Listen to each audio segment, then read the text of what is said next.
Hello मेरी commerce की जान, मेरे प्यारे भाई और मेरी प्यारी बहन और इस कॉमर्स सारथी की शान मान और पहचान। कैसे हो आप सभी? होप आप बहुत अच्छे होंगे।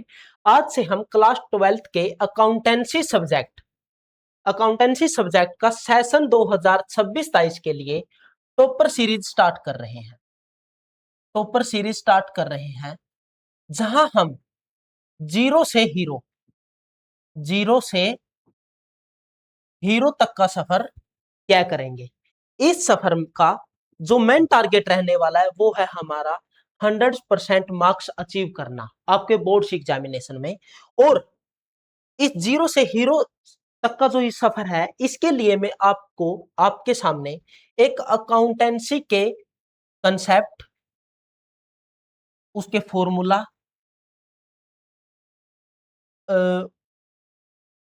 बेसिक से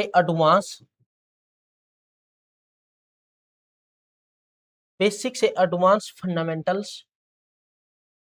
की एक रेसिपी तैयार करने वाला हूं। इस रेसिपी को हम रसमलाई बोलेंगे।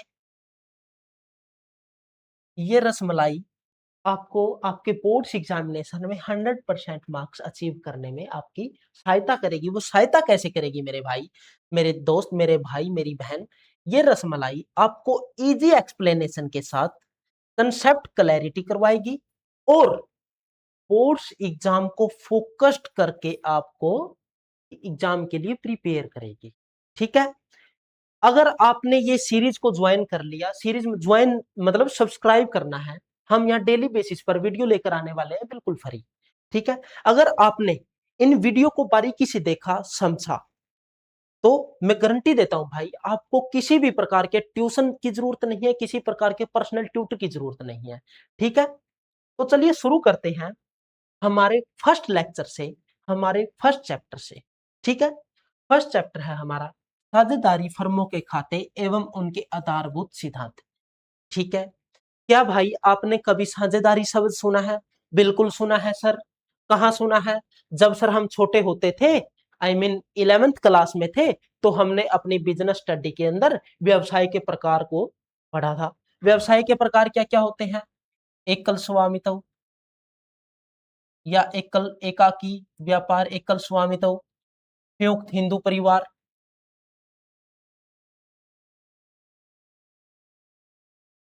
संयुक्त हिंदू परिवार, साझेदारी,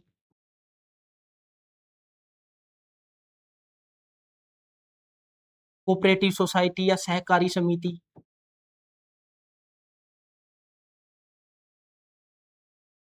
एंड कंपनी। ठीक है? सर हमने 11th क्लास में एकल स्वामित्व को भी पढ़ा, संयुक्त हिंदू परिवार को भी पढ़ा। अगर आपने बिल्कुल भी नहीं पढ़ा तो भी चिंता करने की और घबराने की जरूरत नहीं, क्योंकि आपके साथ आपका भाई कॉमर्स सारथी है। ठीक है? तो अब हमारे पास साझेदारी हम 12th क्लास में पढ़ने वाले हैं। साझेदारी से नॉर्मली सामान्य अर्थों में देखें तो साझेदारी से अभिप्राय है जब दो या दो से अधिक व्यक्ति मिलकर किसी व्यवसाय को करते हैं और उससे होने वाले लाभ को लाभ कमाने के उद्देश्य से करते हैं और उस लाभ को आपस में बंटवारा कर लेते हैं, उसे हम साझेदारी कहते हैं। तो साझेदारी का उद्गम क्यों हुआ? सर जब हम बिजनेस कर ही रहे थे तो हमें साझेदारी की जरूरत क्यों पड़ी? क्योंकि मेरे प्यारे भाई, मेरी प्यारी बहन, हर एक व्यवसाय के प्रकार के अपने कुछ लाभ और अपनी कुछ सीमाएं होती है। लाभ और सीमाएं क्या क्या है? जैसे हमारा एकाकी व्यापार है। एकाकी व्यापार के अंदर जो एकाकी व्यापार है उसके अंदर सीमित पूंजी होती है, क्योंकि एक पर्सन के पास इतनी ज्यादा तो पूंजी नहीं हो सकती कि वो राष्ट्रीय स्तर पर या वैश्विक स्तर पर अपना व्यवसाय को एक्सपेंड कर सके, विस्तार कर सके या संचालित कर सके। एकाकी व्यापार की सीमित योग्यताएं होती है। सीमित योग्यताएं क्यों होती है? जब एकाकी व्यापार अपना बिजनेस करता है तो वो बंदा अकेला ही उस व्यवसाय को संभालता है, उसकी प्लानिंग करता है, उस पर नियंत्रण करता है, उसकी मार्केटिंग करता है और उसकी पूर्ण जोखिम भी उसी व्यक्ति का होता है। पूर्ण जोखिम उसी व्यक्ति का होता है, आई मीन सारा नुकसान इसी पर्सन का होगा। और हर एक व्यक्ति हर काम में माहिर नहीं हो सकता। इसलिए हमारे पास कंसेप्ट आता है साझेदारी का। साझेदारी का, क्योंकि एकाकी व्यापार में एक व्यक्ति होता है जिसकी अनगिनत चुनौतियां होती। ठीक है, अब हमारे पास कंसेप्ट आया साझेदारी का। ठीक है, साझेदारी का, साझेदारी से हम समझते हैं कि जब दो व्यक्ति आपस में मिलकर व्यवसाय करते हैं, सपोज कीजिए हमारा भैया एक चिंटू है, एक मिंटू है और एक शिंटू है। ठीक है, इसके पास पैसा बहुत है, इसके पास योग्यताएं हैं बिजनेस को रन करने की, और ये भी तकनीकी योग्यता रखता है और ज्ञानी ध्यानी बंदा है भाई, आई मीन सुपीरियर पर्सन है। तो ये तीनों मिल, ये भी बिजनेस स्टार्ट करना चाहता है और ये भी बिजनेस स्टार्ट करना चाहता है, ये भी बिजनेस स्टार्ट करना चाहता है। इसके पास पैसा है, पूंजी है, लेकिन योग्यताएं और ज्ञान की कमी है। इसके पास योग्यताएं हैं, इसके पास पैसा नहीं है। इसके पास ज्ञान है और तकनीकी योग्यताएं हैं, इसके पास पैसा नहीं है। ठीक है, अब ये डिसाइड करते हैं कि क्यों ना हम तीनों मिलकर बिजनेस को रन कर लेते हैं, बिजनेस को, किसी व्यवसाय को चला लेते हैं और इससे जो प्रॉफिट होगा उसे हम आपसी बांट लेंगे। जैसे ही ये तीनों इकट्ठे होते हैं तो देखो कितनी खुशहाली खुशहाली खुश खुश रहकर अपने व्यवसाय को कर रहे हैं। ठीक है, और यहाँ देखो अकेला व्यक्ति कितना परेशान है। ठीक है, तो जो ये साझेदारी है, ठीक है, साझेदारी है, वो क्या है? इसका हमारे भारतीय साझेदारी अधिनियम 1932 की धारा 4 के अनुसार, धारा 4 में साझेदारी को डिफाइन किया गया है कि हम इस किस तरीके के व्यवसाय को साझेदारी बोलेंगे। उसके लिए हमारे पास प्रॉपर डेफिनेशन है कि साझेदारी उन व्यक्तियों का पारस्परिक संबंध है जो किसी ऐसे व्यवसाय के लाभों को बांटने के लिए सहमत हुए हैं, जो उन सबके द्वारा अथवा उनमें से किसी एक के द्वारा या सबकी ओर से संचालित किया जाता है। ठीक है, आई मीन जब दो या दो से अधिक व्यक्ति आते हैं, वो किसी वैध व्यवसाय को करते हैं, उसके लाभों को बांटते हैं, और जो ये सफर है वो परस्पर एजेंसी के रूप में संचालित होता है, या मतलब सबकी ओर से संचालन उस बिजनेस का किया जाता है, या उनमें से किसी एक के द्वारा उस बिजनेस का संचालन किया जाता है। ठीक है दोस्तों, अब साझेदारी सर आता है तो हम इसे अकाउंट्स में ही क्यों पढ़ते हैं, अकाउंटेंसी सब्जेक्ट के अंदर ही क्यों पढ़ते हैं? जैसे हमने एकाकी व्यवसाय पढ़ा, संयुक्त हिंदू परिवार पढ़ा, ठीक है, उसी तरह हमने इसको भी बिजनेस के अंदर ही प्रॉपर रीड क्यों नहीं किया? क्योंकि साझेदारी है जो जो दो व्यक्तियों के, ये क्या है, पारस्परिक विश्वास का संबंध है, पारस्परिक विश्वास का संबंध है। ठीक है, इस विश्वास को मेंटेन करने के लिए, इस विश्वास को बनाए रखने के लिए ईमानदारी का होना जरूरी है, पारदर्शिता का होना जरूरी है,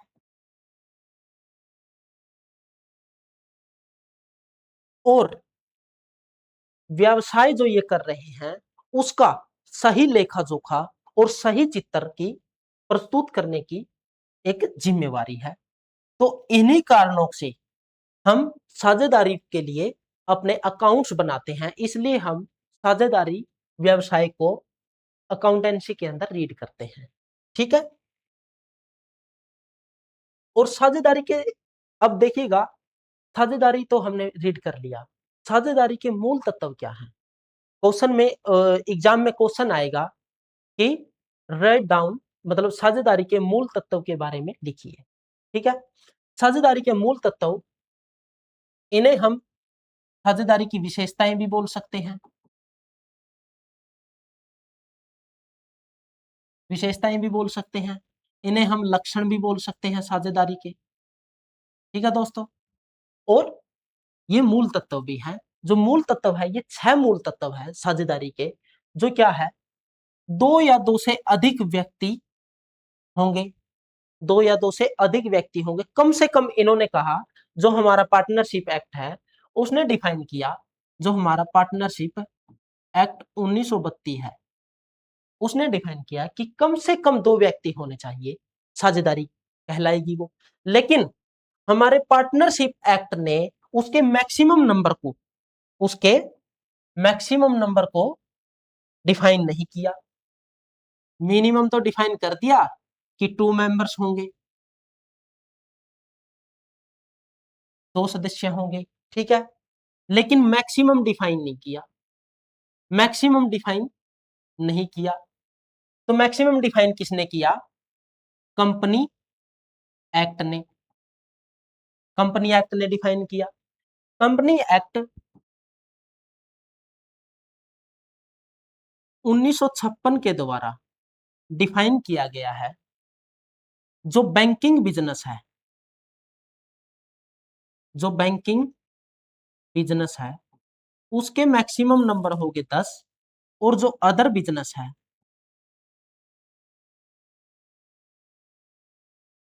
उसमें मैक्सिमम नंबर हो गए 20, ठीक है। लेकिन सर अब तो हमारा कंपनी एक्ट 2013 है, अब तो हमारा कंपनी एक्ट 2013 है रनिंग में, ठीक है भाई।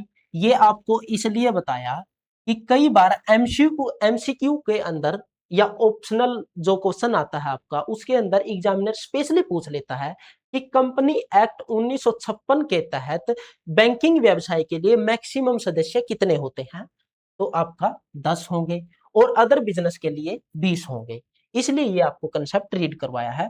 कंपनी एक्ट 2013 में मैक्सिमम नंबर्स कि एक फर्म में मैक्सिमम नंबर कितने हो गए उसके लिए जो कंपनी एक्ट की धारा 494 है उसके अंदर प्रोविजन किया गया है कि मैक्सिमम नंबर तो 100 होंगे। मैक्सिमम नंबर इन्होंने बताया, क्या बताया इन्होंने एग्जैक्ट कि कंपनी एक्ट 2013 की धारा 494 ने बताया कि जो कंपनी जो साझेदारी है, जो साझेदारी फर्म है उसके अंदर मैक्सिमम नंबर कितने होंगे, मैक्सिमम नंबर का डिसाइड कौन करेगी? ये हमारी सेंट्रल गवर्नमेंट करेगी, ये हमारी सेंट्रल गवर्नमेंट करेगी।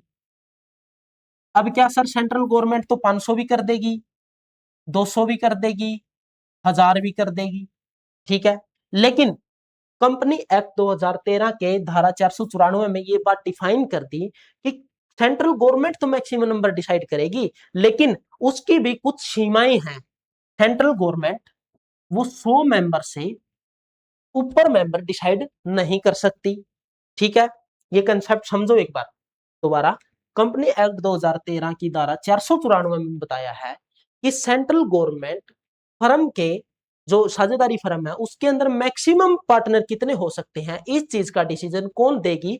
सेंट्रल गवर्नमेंट देगी। लेकिन सेंट्रल गवर्नमेंट के पास भी फुल्ली पावर नहीं है तब जब तक कि वो कंपनी एक्ट 2013 में अमेंडमेंट न कर दे, उससे पहले तक उस पर भी पावर नहीं है। कितने? 100 तक ही डिसाइड कर सकती है सेंट्रल गवर्नमेंट, 100 से अधिक डिसाइड नहीं कर सकती। ये अपर कैप है, ये अपर कैप है आपका मैक्सिमम नंबर ऑफ पार्टनर का, ठीक है। ठीक है सर, ये बात तो हो गई सर आपकी। अब जब कंपनी एक्ट 2013 की सेक्शन 494 में मैक्सिमम नंबर 100 तक डिसाइड कर सकती है सेंट्रल गवर्नमेंट, लेकिन सर हमने तो maximum number of partner 50 read किया है। बिल्कुल सही है आपका। जब कंपनी एक्ट 2013 की धारा 494 में सेंट्रल गवर्नमेंट को पावर दी गई कि आप अप टू 100 पार्टनर कि कितने मैक्सिमम पार्टनर डिसाइड करने हैं वो अप टू 100 तक कर सकते हैं। लेकिन सेंट्रल गवर्नमेंट ने कंपनी रूल्स 2014 के रूल 10 में ये चीज डिसाइड की सेंट्रल गवर्नमेंट ने। कंपनी रूल्स 2014 जो कि मिनिस्ट्री ऑफ कॉरपोरेट अफेयर्स द्वारा निर्गमित किया गया, जो कंपनी रूल्स 2014 वो किसने बनाए? मिनिस्ट्री ऑफ कॉर्पोरेट अफेयर्स ने बनाए। उसमें सेंट्रल गवर्नमेंट ने ये रूल बनाए, और इस रूल में क्योंकि एमसीए ने किसके बिहाव पर बनाई? कैबिनेट मिनिस्ट्री के बिहाव पर। ठीक है, कैबिनेट मिनिस्ट्री के बिहाव पर एमसीए ने कंपनी रूल्स 2014 बनाए, और उस रूल में रूल नंबर 10 में मैक्सिमम जो पार्टनर है, मैक्सिमम पार्टनर की लिमिट 50 डिसाइड की गई है। ठीक है, ओके। नेक्स्ट है, उनके बीच आपसी ठहराव होना चाहिए। जो दूसरा एलिमेंट है, सबसे इंपॉर्टेंट एलिमेंट है जो, वो है कि उनके बीच ठहराव होना चाहिए, क्योंकि जो जो साझेदारी है, जो साझेदारी है,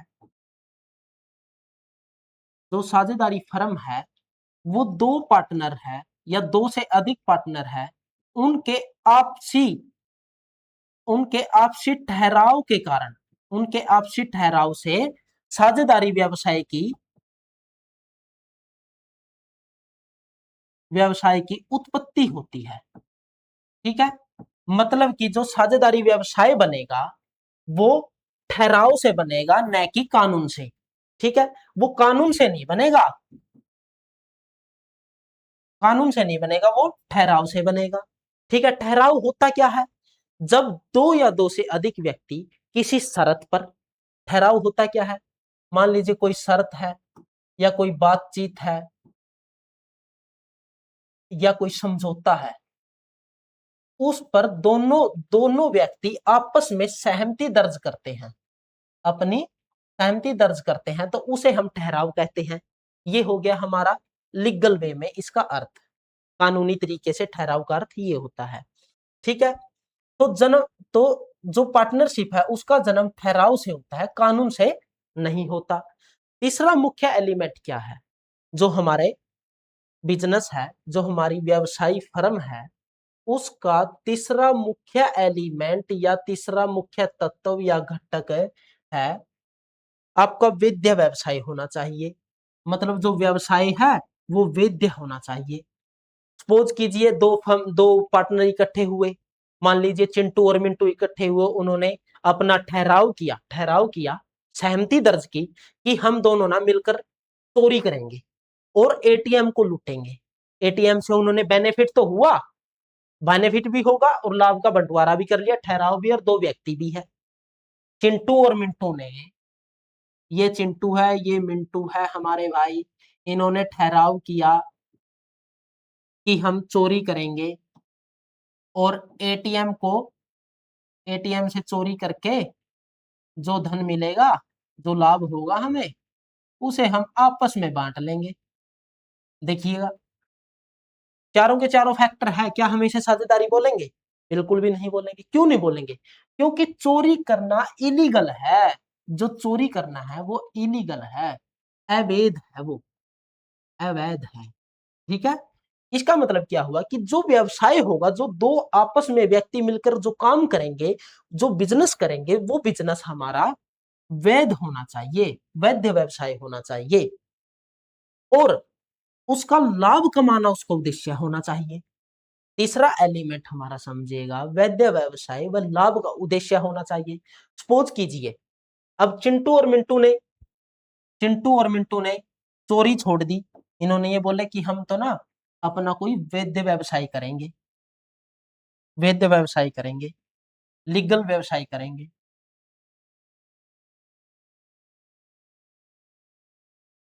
लीगल व्यवसाय करेंगे, लीगल व्यवसाय क्या किया, हम ना मंदिर के लिए चंदा इकट्ठा करेंगे, मंदिर के लिए चंदा इकट्ठा करेंगे, या गरीब बच्चों को, गरीब घर के बच्चों को शिक्षा प्रोवाइड करेंगे। ठीक है, फ्री पुस्तक बनाएंगे और इनमें डिस्ट्रीब्यूट करेंगे। क्या ये साझेदारी है? बिल्कुल भी नहीं है, क्योंकि इसका उद्देश्य लाभ कमाना नहीं हुआ, इसका उद्देश्य लाभ कमाना नहीं हुआ, इसका उद्देश्य लाभ कमाना नहीं हुआ, इसका उद्देश्य धर्मार्थ या दान दान करने का हुआ, इसलिए हम इसे भी साझेदारी फर्म नहीं बोलेंगे, साझेदारी नहीं बोलेंगे। ठीक है, इसका मतलब ये हुआ कि साझेदारी फर्म के लिए एक वैध व्यवसाय का होना जरूरी है और उस वैध व्यवसाय का मुख्य उद्देश्य है लाभ कमाना होना चाहिए। अब चौथा एलिमेंट क्या है, चौथा मुख्य घटक क्या है कि लाभ का बंटवारा, लाभ बांटना अनिवार्य है। देखिएगा, सपोज कीजिए हमारे पास हमारा चिंटू भैया है, मिंटू भैया है, ठीक है, इन्होंने इन्होंने मिलकर इन्होंने मिलकर व्यवसाय कर लिया भाई, ठीक है, व्यवसाय कर लिया या कोई प्रॉपर्टी परचेज कर ली, प्रॉपर्टी परचेज कर ली, ठीक है, उसका लाभ नहीं बांटा इन्होंने, लाभ नहीं बांटा, तो ये भी हमारा साझेदारी नहीं होगी, क्योंकि साझेदारी की मुख्य घटक ये है कि जो लाभ कमाया उसको साझेदार आपसी ठहराव के अंदर जो उन्होंने लाभ हानि अनुपात डिसाइड किया था ना, उस अनुपात में वो लाभों का बंटवारा करेंगे, लाभ का बंटवारा करेंगे। अच्छा जी सर, साझेदारी में तो हानि भी हो सकती है, लाभ दो प्रकार का होता है मेरे भाई, सकारात्मक लाभ जिसे हम पॉजिटिव इंडिकेशन के देते हैं, जो हमारा वास्तव में प्रॉफिट होता है, और एक होता है नकारात्मक लाभ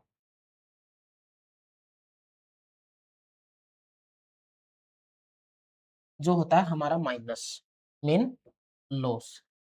इनका जो बिजनेस है उस बिजनेस के जो परिणाम हुए वो सकारात्मक लाभ के रूप में भी हो सकते हैं और नकारात्मक लाभ के रूप में भी हो सकते हैं। अब इन सकारात्मक और नकारात्मक लाभ का आपसी बंटवारा अनिवार्य तत्व है साझेदारी का। ठीक है दोस्तों, क्या सर हम हानि को भी डिस्ट्रीब्यूट करना जरूरी है? बिल्कुल जरूरी है भाई, लेकिन लेकिन हमारी साझेदारी अधिनियम 1932 में कुछ प्रावधान है जिसके अंतर्गत एक साझेदार उनकी आपसी ठहराव, आपसी सहमति के दो बिहाव पर या बेस पर वो जो नुकसान हुआ है, जो हानि हुई है, उससे छुटकारा पा सकते हैं। लेकिन जो उस फर्म से नुकसान हुआ या हानि हुई, भाई उसका एक एक पार्टनर तो छुटकारा पा गया, लेकिन भाई क्या इस नुकसान को जो बाकी के पार्टनर है वो तो बियर करेंगे ना, वो तो बियर करेंगे ना इस नुकसान को। इसीलिए चाहे वो लाभ किसी भी प्रकार का हो, सकारात्मक हो या नकारात्मक हो, आई मीन प्रॉफिट हो या लॉस हो, उनका डिस्ट्रीब्यूशन होना अनिवार्य है। ठीक है, हमारा चौथा फैक्टर क्या है, चौथा मुख्य एलिमेंट क्या है, जो पार्टनर होते हैं, जो ये हमारे पार्टनर हैं चिंटू मिंटू, इनके बीच परस्पर एजेंसी का संबंध है, स्वामी और एजेंट का संबंध है। ये इसका स्वामी है, ये इसका स्वामी है और ये एजेंट भी है।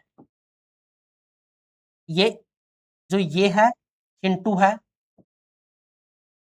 चिंटू है। जब कोई काम करेगा, सपोज कीजिए चिंटू ने किसी को 50,000 यूनिट, किसी को 50,000 यूनिट सप्लाई करने का डिसीजन लिया। ठीक है, जब इसने ये डिसीजन लिया, ये काम किया, तो ये काम किसके बेस पे किया? जो हमारी पार्टनरशिप फर्म थी, पार्टनरशिप फर्म थी, और जो ये हमारा पार्टनर था दूसरा मिंटू, इसके बेस पे इसने 50,000 यूनिट बेचने का या आगे सप्लाई करने का ठहराव कर लिया। तो ये एज ए यहां पर क्या है, एज ए ओनर भी है और एज ए एजेंट काम कर रहा है, एज ए एजेंट काम कर रहा है, क्योंकि इस पार्टनरशिप फर्म ने और इस पार्टनर ने इसको अधिकार दे दिया कि आप बिजनेस कीजिए, आप भाग लीजिए हमारी पार्टनरशिप फर्म में। तो इसलिए ये ओनर भी है और एजेंट भी है, प्रत्येक साझेदार एजेंट भी है और स्वामी भी है।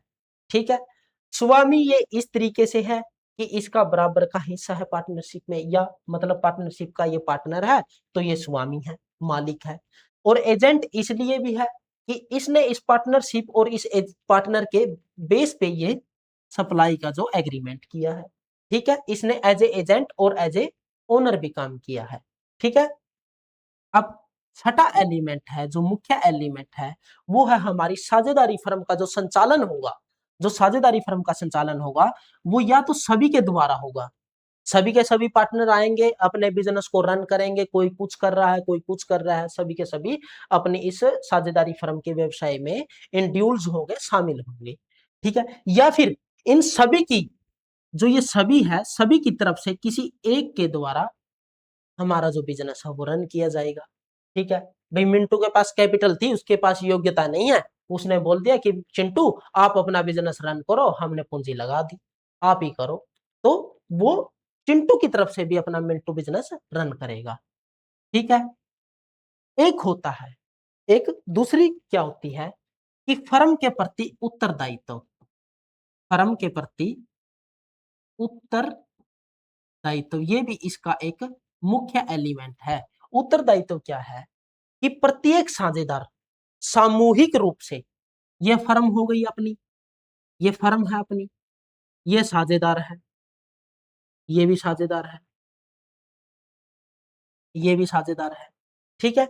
ये व्यक्तिगत रूप से भी इसके प्रति उत्तरदायित्व है फर्म के प्रति, और ये सभी कोलेक्टिवली, कोलेक्टिवली भी इसके सामूहिक रूप से भी फर्म के प्रति उत्तरदायी हैं, ठीक है।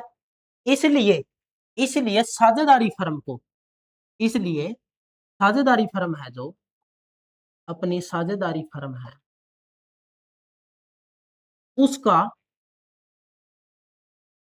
वैधानिक पृथक अस्तित्व नहीं होता, अस्तित्व नहीं होता। ये मोस्ट इंपॉर्टेंट पॉइंट है मेरा भाई, इसको राइट कर लेना, ठीक है। इसको राइट कर लेना अपनी नोटबुक में। इस साझेदारी फर्म है जो हमारी, ये इसका वैधानिक पृथक अस्तित्व नहीं होता। क्यों नहीं होता?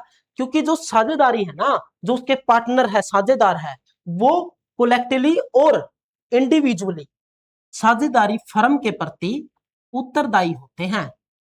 साझेदारी फर्म और पार्टनर को अलग अलग नहीं किया जा सकता, ठीक है। इसलिए जब साझेदारी फर्म में नुकसान होता है, हानि होती है, तो उस हानि की भरपाई के लिए जो अपने पार्टनर है, उनकी पर्सनल एसेट को भी आबद्ध किया जा सकता है, उनकी पर्सनल एसेट को भी इस नुकसान को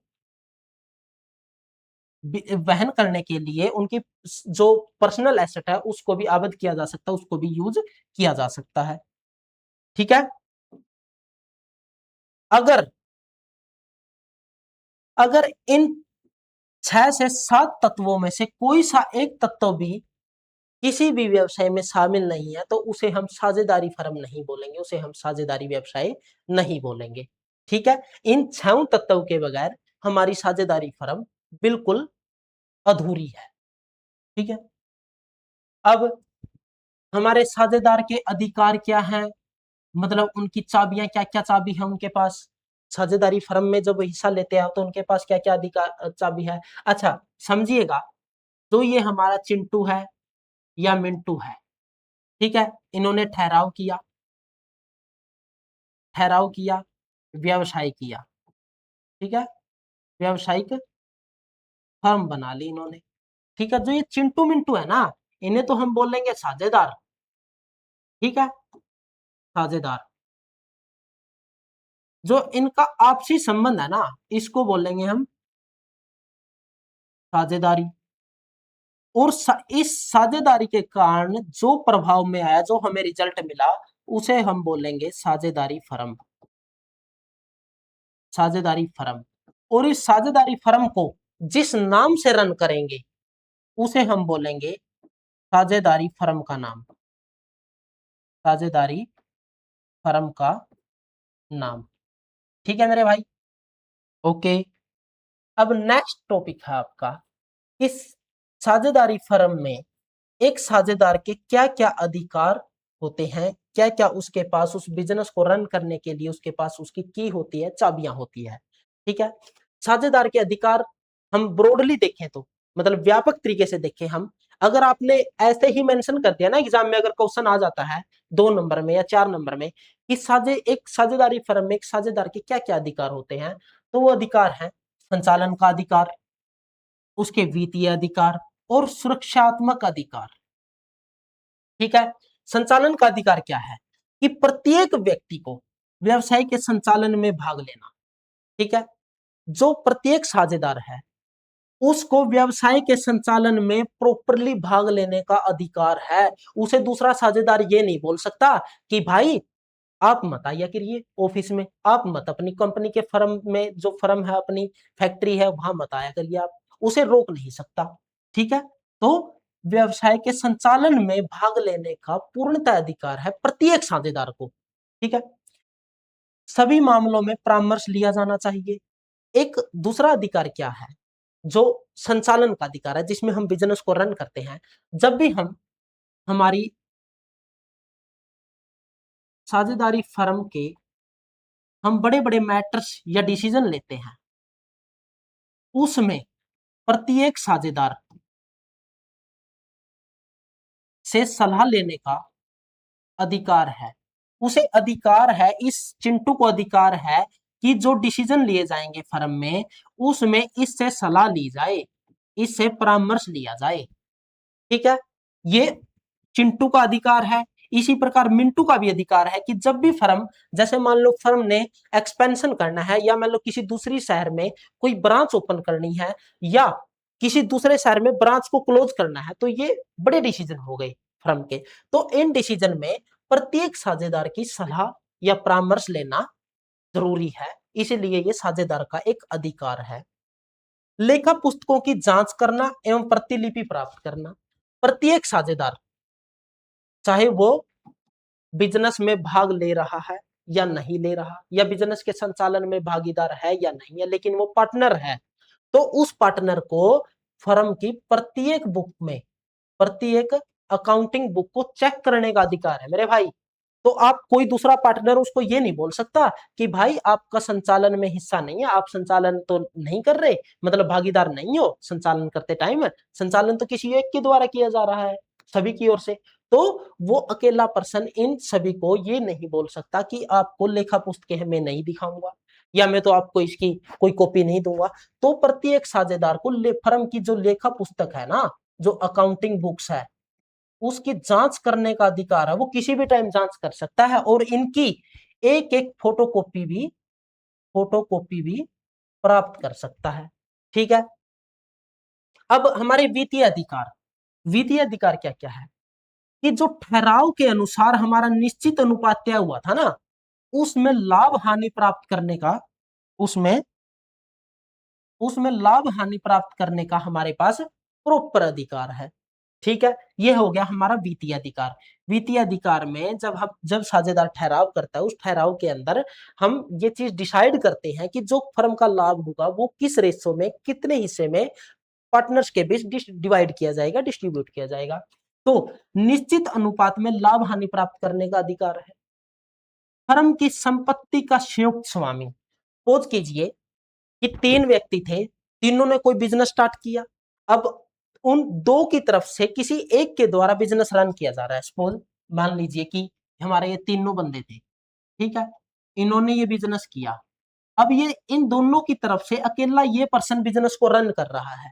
ठीक है, अब इस पर्सन ने कोई एसेट परचेज कर ली, उसकी नजदीक ही जहां हमारी फर्म थी, उसके नजदीक ही कोई बिल्डिंग थी। सपोज कीजिए उसकी नजदीक कोई बिल्डिंग लग रही थी, वो सेलिंग में थी, उसको इसने परचेज कर लिया। ठीक है, तो परचेज कर लिया ना मेरे भाई, तो ये अकेला चिंटू इसका मालिक नहीं है, बल्कि ये भी इसके मालिक हैं जो ये प्रॉपर्टी परचेज की है। ठीक है, जो ये प्रॉपर्टी परचेज की है इसका मालिक सभी है, वो सह स्वामी हो गए। ठीक है, वो संयुक्त स्वामी है किसी भी एसेट के जो फर्म के नाम पर परचेज की गई है, या फर्म के नाम पर जो सेल की गई है, उसके सभी सह स्वामी होते हैं। फर्म को दिए गए ऋण पर 6% वार्षिक ब्याज प्राप्त करने का अधिकार है। ठीक है, सपोज कीजिए फर्म के, हमारे चिंटू के पास, मान लीजिए हमारा चिंटू था, उसके पास 50,000 रुपए थे बैंक में। ठीक है, और ये मिंटू था, ये संचालन कर रहा था फर्म का। इसने बोला भाई भाई चिंटू, हमें ना 50,000 की जरूरत है हमारे व्यवसाय में, क्योंकि हमें ना रॉ मटेरियल बिल्कुल सस्ती दरों पर मिल रहा है। तो चिंटू ने क्या बोला, भाई चिंटू, भाई मिंटू, मेरे पास ना 50,000 रुपए पड़े हैं, आप इनको ले लो। अब ये फर्म में दे दिए, ये क्या हो गया, एज ए लोन दिए, इसने उधार दिए। ठीक है, तो जो ये उधारी चिंटू ने दी, इस पर इसे 6% के हिसाब से वार्षिक ब्याज प्राप्त करने का अधिकार है। आई मीन कि 50,000 पर 6% के हिसाब से देखें तो 3,000 रुपए से ब्याज प्राप्त करने का अधिकार है हर साल, जब तक ये पूंजी, ये लोन हमारे व्यवसाय में रहेगा। ठीक है, व्यक्तिगत व्यय की वापसी। अब मिंटू गया, मिंटू ने 50,000 इससे लिए, 50,000 इससे लिए, और ये माल खरीदने गया भाई मुंबई। मुंबई गया, इसने रेल की टिकट कराई 5,000 की, इसने वहां खाना खाया 1,000 रुपए का। तो ये जो बिजनेस की डील के लिए गया, ये बिजनेस डील के लिए मुंबई जाना पड़ा इस 50,000 के माल को परचेज करने के लिए। तो इसने व्यवसाय के लिए जो ये व्यय किए, क्योंकि इसका कोई थप थोड़ी रही थी यार कि यो मुंबई जावे और सामान फ्री में लेकर आवे। क्यों? तो इसने जो ये खर्चे किए, इसको वापसी प्राप्त करने का अधिकार है मिंटू के पास। ठीक है, जो व्यवसाय के हित में किए, व्यवसाय की क्रियाओं को करने के लिए जो व्यक्तिगत व्यय किए जाते हैं, उनको भी वापसी प्राप्त करने का अधिकार साझेदार का होता है। अब है हमारे सुरक्षात्मक अधिकार। सुरक्षात्मक अधिकार क्या है? अब हमारा ये चिंटू बोला भाई मिंटू को कि मेरे भाई मिंटू, हम ना, हमारा एक चिंटू भाई है, उसके पास भी अच्छी खासी पूंजी पड़ी है और वो मेरा दोस्त भी है, हम क्यों ना इसे, हमारी ये जो पार्टनरशिप फर्म है, इसमें भी हम मेंबर बना ले इसको। ठीक है, चिंटू ने कहा मिंटू को। अब मिंटू बोला ना ना भाई, मिंटू की चिंटू के साथ बनती नहीं थी, मतलब इतनी अच्छी दोस्ती नहीं थी। मिंटू बोले भाई ना भाई, हम इसको अपने बिजनेस में एंट्री नहीं देंगे। ठीक है, तो ये मिंटू का अधिकार है, नए पार्टनर, नए साझेदार के प्रवेश पर रोक लगाने का अधिकार है इसके पास। और अधिकार इसे कैसे प्राप्त हुआ? क्योंकि इससे परामर्श करने का अधिकार भी इसके पास था।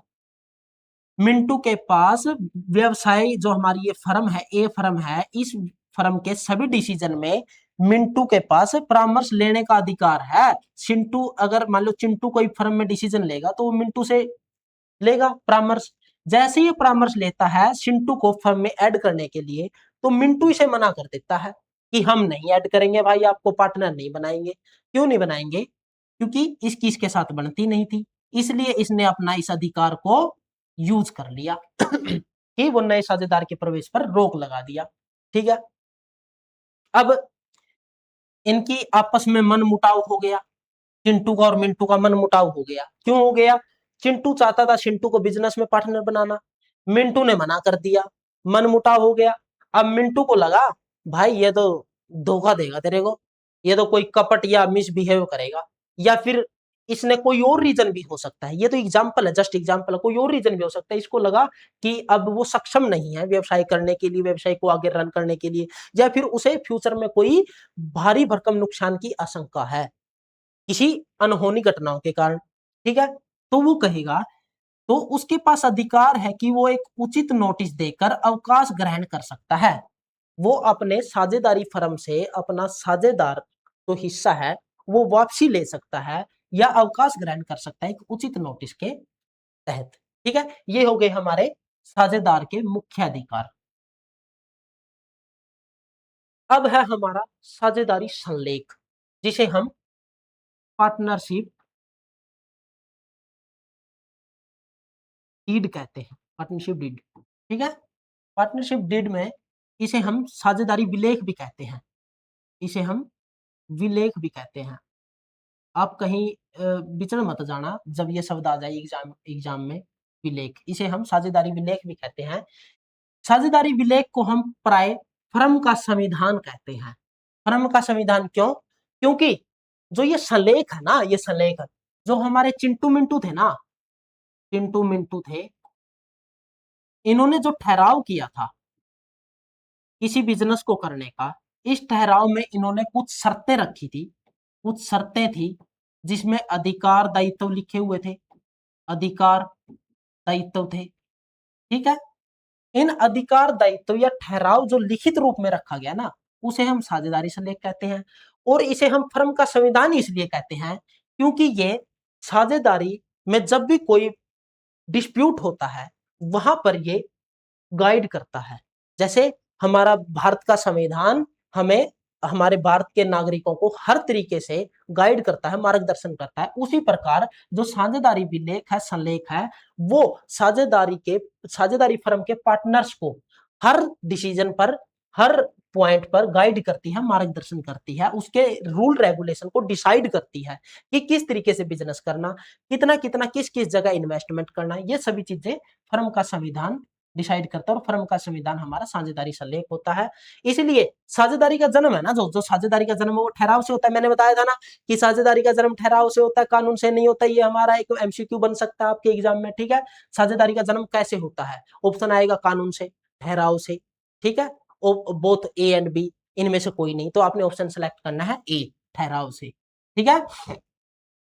साझेदारी का जन्म ठहराव से होता है। यह ठहराव मौखिक या लिखित हो सकता है, ठीक है। जो हमारा साझेदारी अधिनियम है ना, जो हमारा साझेदारी अधिनियम 1932, अधिनियम 1932, इसमें ये ठहराव तो है, ये प्रोविजन तो है कि साझेदारों के बीच एक ठहराव होना चाहिए, लेकिन वो लिखित भी हो सकता है और मौखिक भी हो सकता है, ठीक है।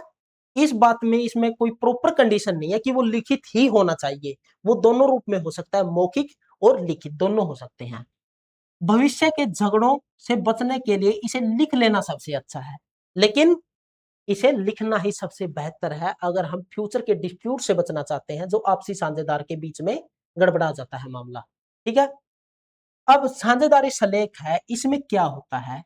इसमें साझेदार के अधिकार होते हैं, ठीक है, दायित्व होते हैं, कर्तव्य होते हैं, और जो साझेदारी फर्म है, साझेदारी फर्म के संचालन के नियम लिखे होते हैं, संचालन के नियम लिखे होते हैं, जिन्हें हम रूल एंड रेगुलेशन भी कहते हैं, ठीक है, जिन्हें हम रूल एंड रेगुलेशन कहते हैं, वो नियम भी लिखे होते हैं। इसीलिए साझेदारी संलेख को हम फर्म का संविधान कहते हैं, या साझेदारी के अंतर नियम से भी इसे जाना जाता है। इस लिखित प्रपत्र को ही हम साझेदारी संलेख या साझेदारी अंतर नियम कहते हैं। Article of partnership, article of, साझेदारी के अंतर नियम को कहते हैं आर्टिकल ऑफ पार्टनरशिप या फर्म, ठीक है। अब साझेदारी संलेख क्यों होना चाहिए, इसका कुछ इंपॉर्टेंस है कि इसकी जरूरत क्यों होती है। इसकी जरूरत क्यों होती है? इसकी जरूरत होती है कि जो साझेदारों के अधिकार है, जो हमने पीछे डिस्कस किए, उनके कर्तव्य है, उनके दायित्व है, उनको स्पष्ट करने के लिए साझेदारी संलेख की आवश्यकता होती है, और वो लिखित रूप में होती है आवश्यकता। क्योंकि मौखिक में तो कुछ सालों बाद हम भूल जाते हैं कि क्या क्या हमारे पास हमारा ठहराव हुआ था, क्या क्या हमने अधिकार और दायित्व को डिसाइड किया था, ठीक है। दूसरा इसका इंपॉर्टेंस क्या है? गलतफहमी दूर करने के लिए। अब सपोज कीजिए हमारा ये चिंटू भैया था, ये चिंटू था, ये मिंटू था, इन्होंने ठहराव कर लिया मौखिक रूप में, मौखिक में। अब 5 साल बाद, 5 साल बाद, 5 साल बाद चिंटू कहता है कि भाई हमने डिसाइड किया था कि जो इंटरेस्ट ऑफ कैपिटल है, या इंटरेस्ट ऑफ कैपिटल है, वो हम 10% से लेंगे। जबकि फर्म में डिसाइड हुआ था, ठहराव में डिसाइड किया था, जो मौखिक था उसमें 6% डिसाइड किया था। जैसे ही चिंटू की कैपिटल ज्यादा हुई, मान लो इसने 1 लाख रुपए से सीधी 10 लाख रुपए कैपिटल इन्वेस्ट कर दी अपने फर्म में, तो इसने बोला इसका बेईमानना है क्या चिंटू का? चिंटू बोला अगर भाई इंटरेस्ट ऑफ कैपिटल तो हमने 10% डिसाइड किया था।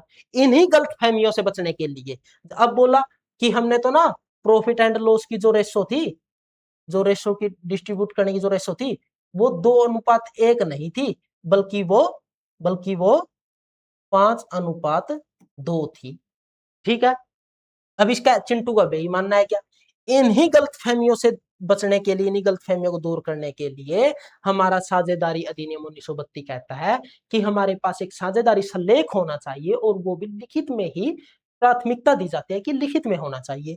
ठीक है, विवादों को आसान निपटारे में सहायक है।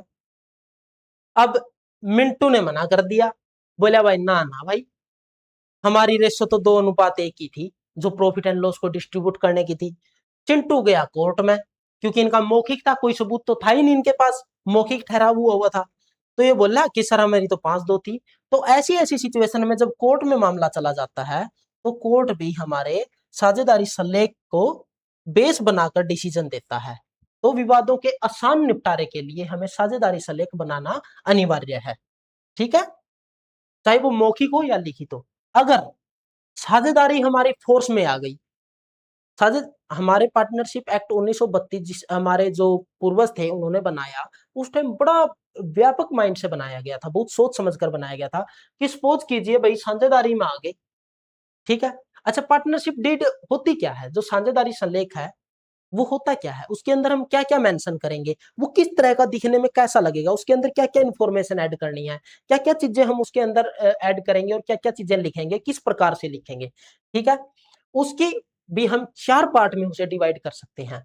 एक तो होती है हमारी बुनियादी जानकारी, जो फंडामेंटल या बेसिक इंफॉर्मेशन देगा, जो साझेदारी से लेकर वो हमें बेसिक इंफॉर्मेशन भी देगा। बेसिक इंफॉर्मेशन क्या देगा कि फर्म का, जो हमारी फर्म है, जो साझेदार जो इकट्ठे हुए थे 2 बंदे बिजनेस करने के लिए, उसका जो आउटपुट हुआ वो साझेदारी फर्म हुआ। उस साझेदारी फर्म का नाम एवं पता, नाम क्या है हमारी साझेदारी का, और उसका हेड ऑफिस, हेड ऑफिस कहां पर है, जो हमारी फर्म है उसका हेड ऑफिस कहां है, इस चीज को भी हम मेंशन करेंगे बुनियादी जानकारी के दौरान संलेख में, साझेदारी संलेख में। अच्छा, साझेदारों के नाम एवं पते, कि जो हमारा जो साझेदारी व्यवसाय है, साझेदारी फर्म है, उसमें कौन से साझेदार है, उनका क्या क्या नाम है, और उनके पते क्या क्या है, एड्रेस क्या क्या है। ठीक है, व्यवसाय की प्रकृति क्या है, कि जो हम बिजनेस कर रहे हैं उसके अंदर हम क्या चीज, उसकी किस चीज का बिजनेस करेंगे, हम उसके अंदर गुड्स देंगे, सर्विसेज देंगे, या हम मैन्युफैक्चर करेंगे, तो उसमें गुड्स कौन से किस किस प्रकार के गुड्स बनाए जाएंगे। ठीक है, तो इस व्यवसाय की प्रकृति के बारे में भी ये हमें नॉलेज देता है। और प्रत्येक की पूंजी, प्रत्येक साझेदार की पूंजी होगी, कि जैसे साझेदार हुआ ए, बी, सी, इसकी पूंजी 10,000, इसकी पूंजी 20,000, इसकी पूंजी 30,000। इस चीज को भी हम मेंशन करेंगे साझेदारी संलेख में, कि किस साझेदार की कितनी पूंजी है। ठीक है, फिर है हमारा वित्तीय नियम। वित्तीय नियम बनाएंगे कि जो हमने साझेदारी बनाई है, उसके जो साझेदारी से हमें जो लाभ होगा, जो प्रॉफिट होगा, जो माल मंत्र मिलेगा, उसको हम किस तरीके से डिवाइड करेंगे। उसके लिए हमें लाभ हानि विभाजन अनुपात जो होगा, वो भी हम साझेदारी संलेख में लेंगे, लिखेंगे कि जो ये हमारा लाभ हुआ उसे हम 2:1 में डिस्ट्रीब्यूट करेंगे, या 3:2:1 में डिस्ट्रीब्यूट करेंगे। जो भी इनका आपसी ठहराव या आपसी सहमति से जो अनुपात डिसाइड होता है, वो हम अपनी साझेदारी संलेख में लिख लेते हैं, कि हम लाभ हानि विभाजन का, जो लाभ या हानि का विभाजन करेंगे वो इस अनुपात में करेंगे। ठीक है, अब दूसरी बात है कि पूंजी और आहरण। आहरण मतलब जब हमारे पार्टनर ने इमरजेंसी में टेम्परेरी बेस पे बिजनेस से कोई अमाउंट उधार पे ले ली। ठीक है, उधारी ले लेना बिजनेस से ही पार्टनर द्वारा, ये पार्टनर है, ये पार्टनर है, ये हमारी फर्म है। अब ये इसके पास फोन आता है मम्मी का, मम्मी का फोन आया, बेटा चिंटू आते वक्त 5 चेयर लेके आना, 5 चेयर लेके आना। अब इसके बैलेट, उसके पर्स में पैसे नहीं थे, तो इसने क्या किया, व्यवसाय का जो गल्ला था, जो गल्ला गल्ला बोलते हैं हमारी साइड, गल्ला था जो मतलब काउंटर होता है, उससे पैसे लिए 2,000 इमरजेंसी में, उधार के रूप में, उधार है ये, तो इसे हम क्या बोलेंगे, इसे हम आहरण बोलेंगे। और जो ये आहरण पार्टनर ने ली है ना, इस पर भी बिजनेस अलग से इंटरेस्ट चार्ज करता है, इंटरेस्ट चार्ज करता है। वो डिपेंड करता है कि हमने साझेदारी संलेख के अंदर इस बात का जिक्र किया है या नहीं किया कि ब्याज कितनी परसेंट से हम आहरण पर कितना परसेंट ब्याज लेंगे, और जो पार्टनर ने बिजनेस में पूंजी लगाई है, जो पार्टनर ने बिजनेस में पूंजी लगाई है उस पर कितना ब्याज देंगे। अब देखिएगा यहाँ सोचने वाली बात है, वो पूंजी पर ब्याज और आहरण पर ब्याज। अब हमने थोड़ी देर पहले पार्टनर्स जब पार्टनरशिप फर्म के हम फीचर्स को देख रहे थे तो हमने डिस्कस किया था कि जो पार्टनरशिप फर्म है उसका वैधानिक अस्तित्व होता है, वैधानिक पृथक अस्तित्व होता है, पृथक अस्तित्व होता है फर्म का। जो फर्म है, फर्म का वैधानिक पृथक अस्तित्व होता है साझेदार से, साझेदार से। ये हो गया हमारा लीगल की फॉर्म में। जैसे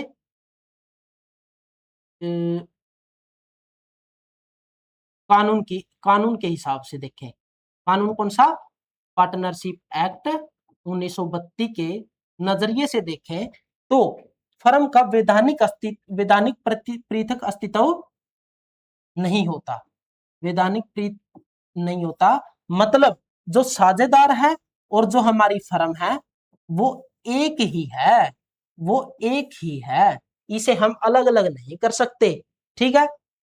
लेकिन लेकिन अकाउंटिंग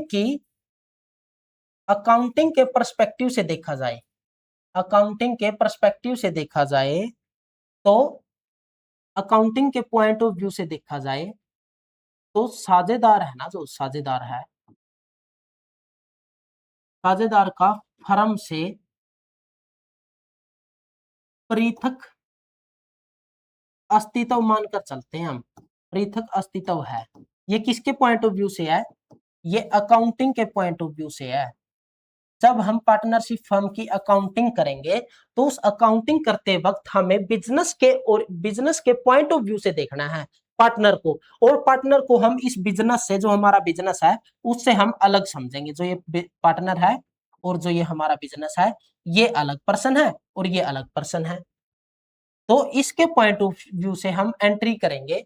इसके लिए जो है इसने हमें कैपिटल दी वो हम उधार मानेंगे, ये एक लायबिलिटी है किस पे, पार्टनरशिप फर्म पर। और जो लायबिलिटी है, जो फर्म ने इसे उधार दिया था, जिसे हम ड्राइंग बोलते हैं,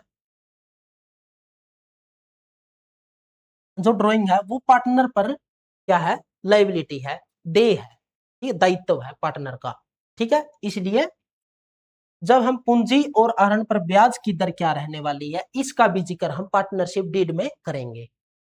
साझेदार का वेतन और कमीशन, कि जो हमारा साझेदार है, अब हमने कुछ देर पहले कंसेप्ट भी रीड किया था कि जो व्यवसाय का संचालन होगा या तो सभी के द्वारा होगा या सभी की ओर से, या सभी की ओर से किसी एक के द्वारा फर्म का संचालन होगा।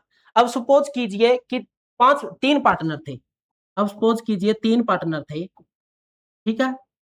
अब तीन पार्टनर थे, इन दो ने डिसाइड किया कि जो ये एक पार्टनर है, चिंटू है, ये हमारी फर्म को रन करेगा, ठीक है, फर्म को रन करेगा। अब चिंटू ने कहा भाई ठीक है मैं बिजनेस तो चला लूंगा लेकिन मैं इसके लिए अलग से सैलरी लूंगा। क्यों लूंगा अलग से सैलरी, क्योंकि भाई मैं तो यहाँ बिजनेस में बिजी रहूंगा और तुम अपना अपना कार्य कर रहे होंगे पूरा दिन, अपने अपने अलग अलग काम संभाल रहे होंगे या कोई अलग से बिजनेस स्टार्ट कर रहे होंगे। इसलिए मैं तो जो ये टाइम इन्वेस्ट करूंगा अपनी फर्म में उसके लिए सैलरी लूंगा, और जो हमारी फर्म को लास्ट ईयर के एंडिंग में जो हमें प्रॉफिट होगा, उस पर मैं 5% के हिसाब से कमीशन भी लूंगा, ठीक है। तो साझेदार का वेतन, किसको कितना वेतन दिया जाना है और कमीशन कितने परसेंट दिया जाना है या नहीं दिया जाना, इस चीज का भी जिक्र हम पार्टनरशिप डीड में करेंगे, ठीक है। चौथा, तीसरी क्या है, जो पार्टनरशिप डीड है हमारी, जो साझेदारी संलेख है, उसमें हम लेखांकन और ऑडिट कैसे करेंगे, ठीक है। हिसाब किताब की अवधि क्या रहने वाली है, जो हम अकाउंटिंग करेंगे, फर्म के खाते तैयार करेंगे, उसकी अवधि क्या रहने वाली है, वो किस तिथि को उस अवधि का अंत होने वाला है और अगली शुरुआती या नई अवधि कब से स्टार्ट होने वाली है, ठीक है। बैंक खाते किसके नाम से होंगे, जो पार्टनर है, सपोज कीजिए भाई हमने देखा कि हम जब से एग्जांपल ले रहे हैं चिंटू मिंटू सिंटू का, ठीक है, ये तीनों पार्टनर है, ठीक है, ये तीनों पार्टनर है। इनमें से जो ये फर्म है, इसका जो खाता है ना, इसका खाता किस नाम से होगा या किस पार्टनर के थ्रू होगा, ठीक है, किसके नाम से होगा। और जो फर्म के जो डेली की वर्किंग है, उसके लिए जो हम चेक इशू करते हैं, पेमेंट करते हैं या रिसीव करते हैं, तो उस चेक पर किसके साइन होंगे, जो हमारी चेक है उस पर किसके साइन होंगे, किसके सिग्नेचर हस्ताक्षर करवाएंगे, इस चीज का भी जिक्र हम पार्टनरशिप या साझेदारी संलेख में करेंगे। पुस्तकों का अंकेक्षण या ऑडिट, ऑडिट पुस्तकों की जो लेखा पुस्तक है हमारी, उनकी ऑडिट हम करवाएंगे या नहीं करवाएंगे। करवाएंगे तो जो ऑडिटर होगा उसे हम किस तरह से सिलेक्ट करेंगे, उसकी सैलरी हम क्या देने वाले हैं, उसे क्या अमाउंट हम पे करेंगे ऑडिट के लिए, ठीक है। इन चीजों का भी मेंशन करेंगे हम साझेदारी विलेख में या साझेदारी संलेख में। बदलाव और विवाद, अच्छा, कि जब ये पॉइंट आ गया हमारा कि जब साझेदारी फर्म के अंदर कोई बदलाव होता है, कोई चेंजेस होते हैं, तो उसके बारे में भी हम मेंशन करेंगे कि प्रवेश और अवकाश ग्रहण करने के क्या नियम है, कि जो हमारी फर्म है उसके अंदर नया साझेदार किस तरीके से आएगा, उसके क्या नियम रहेंगे, किन किन चीजों को वो फुलफिल करेगा, क्या क्या उसे रिक्वायरमेंट को पूरा करना पड़ेगा। और जो साझेदार अवकाश ग्रहण करने वाला है, उसके लिए भी एक प्रॉपर सीक्वेंस है, रूल रेगुलेशन हम यहाँ पर मेंशन करेंगे कि कब साझेदार अवकाश ग्रहण कर सकता है, कितने पीरियड के बाद कर सकता है, अवकाश ग्रहण करने के लिए उस करते समय उसकी क्या क्या जिम्मेवारियां रहेगी, ठीक है। विवादों का निपटारा, हम अपनी साझेदारी विलेख में इस बात को भी मेंशन कर सकते हैं कि हम अपने विवादों को किस तरीके से निपटाएंगे, हम अपने विवादों का निपटारा किस तरीके से करेंगे, ठीक है। ये बात हुई थी हमारी साझेदारी विलेख की, कि साझेदारी विलेख क्या है, उसके घटक क्या क्या है, उसके तत्व क्या क्या है, साझेदारी विलेख में हम क्या क्या लिखेंगे। अब सपोज कीजिएगा कि कोई पार्टनरशिप फर्म है चिंटू मिंटू सिंटू की। अब चिंटू मिंटू सिंटू में दोस्ती ही इतनी गहरी थी कि उन्होंने कोई ठहराव नहीं किया या कोई लिखित में नहीं दिया, कोई ठहराव जो किया उन्होंने या पार्टनरशिप डीड की संलेख तैयार किया, वो मौखिक में कर लिया, और मौखिक में बाद में समस्याएं आ गई। अब इस या फिर उन्होंने ठहराव किया ही नहीं, ठहराव नहीं, कोई साझेदारी संलेख बनाया ही नहीं, तो उस सिचुएशन में भी हमारे पार्टनरशिप एक्ट 1932 में, जो हमारा पार्टनरशिप एक्ट 1932 है, उसमें इंपॉर्टेंट प्रावधान है, इंपॉर्टेंट प्रोविजन बनाए हैं, इंपॉर्टेंट प्रोविजन है कि अगर पार्टनरशिप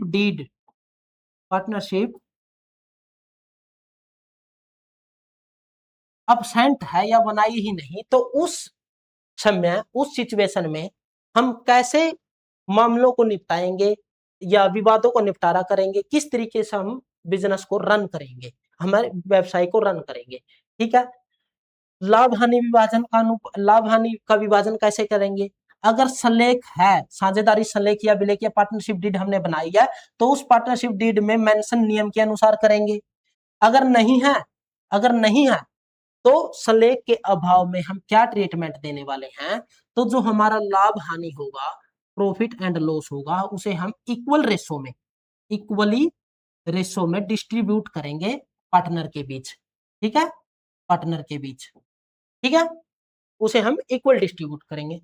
पूंजी पर ब्याज, पूंजी पर ब्याज क्या है, जब साझेदार पूंजी देता है फर्म को, जब स्टार्ट किया बिजनेस उस पर पूंजी दी, क्योंकि अब हम अकाउंटिंग के तरीके से सोच रहे हैं कि अकाउंटिंग के तरीके से, अकाउंटिंग के पॉइंट ऑफ व्यू से देखें, अकाउंटिंग के दृष्टिकोण से देखें, तो फर्म और साझेदार दोनों का अलग अलग अस्तित्व है, दोनों अलग अलग पृथक अस्तित्व है, अलग अलग बॉडी है, ठीक है। तो जो साझेदार ने पूंजी दी हमारी फर्म को, वो फर्म के ऊपर दायित्व है, इसलिए इसलिए साझेदार, इसलिए फर्म का हक बनता है कि वो उस पर ब्याज दे, या फिर पूंजी अगर पार्टनर फर्म को नहीं देता तो उसकी जगह वो कहीं और इन्वेस्टमेंट करता, बैंक में डिपॉजिट करता, तो उसे उस पर ब्याज मिलता। इसलिए ये प्रोविजन किया जा सकता है कि संलेख में ये मेंशन किया जा सकता है कि हम किस अनुपात, किस रेट से हम पूंजी पर ब्याज प्राप्त करेंगे, ठीक है, संलेख होने पर। अगर संलेख में ये चीज मेंशन नहीं है या संलेख हमारे पास है ही नहीं, ठीक है, तो हम पूंजी पर ब्याज नहीं देंगे, हम उस पर पूंजी पर ब्याज नहीं देंगे, उस पर नील ब्याज होगा। ठीक है। अगर आहरण पर ब्याज, अगर पार्टनर ने टेम्परेरी बेस पे उधार लिया फर्म से, तो फर्म और पार्टनर का पृथक अस्तित्व है, दोनों अलग अलग बॉडी, अकाउंटिंग के पॉइंट ऑफ व्यू से देखेंगे, तो अकाउंटिंग के पॉइंट ऑफ व्यू से देखेंगे तो आहरण क्या है, दायित्व है पार्टनर का, किसके अगेंस्ट, फर्म के अगेंस्ट, कि फर्म की क्या हुई, एसेट हुई आहरण ड्रॉइंग, तो फर्म का हक है कि वो जो उसने उधार दिया उस पर ब्याज प्राप्त करे।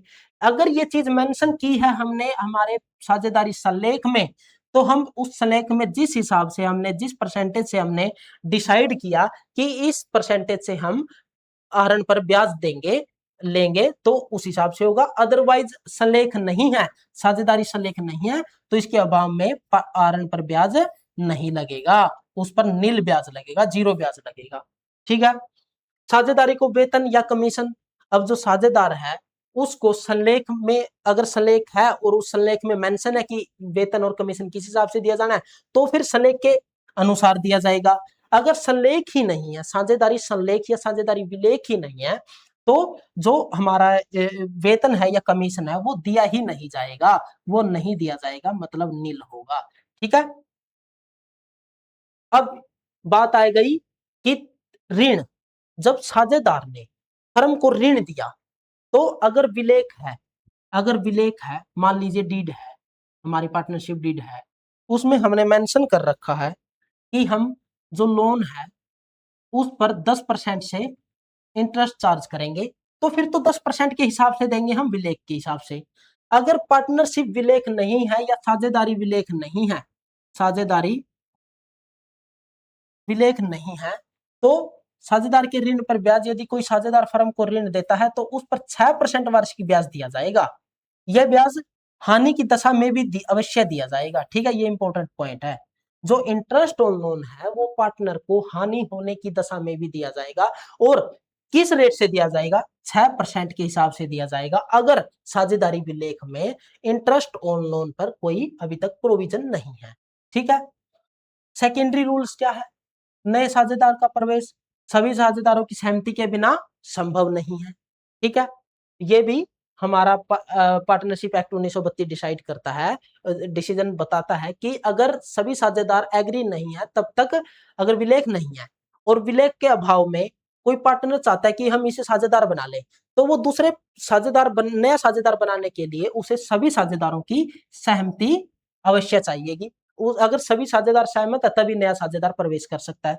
संचालन प्रत्येक साझेदार व्यवसाय में भाग ले सकता है। ठीक है।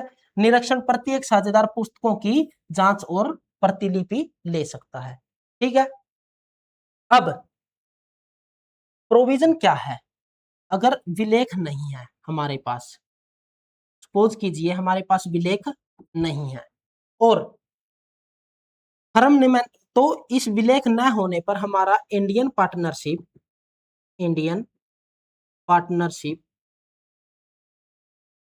एक्ट 1932 पावर में आ जाता है, पावर में आ जाता है। ठीक है।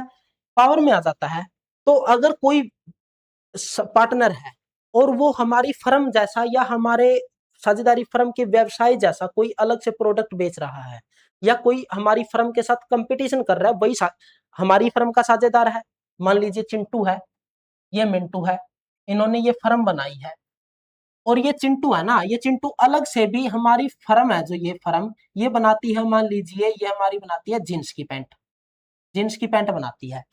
अब ये चिंटू है, ये भी अलग से अपना एक सेपरेट बिजनेस चला रहा है और उसमें भी जींस की पैंट बना रहा है, या तो ये हमारे जैसा सेम बिजनेस कर रहा है या हमारे साथ ये कंपटीशन कर रहा है।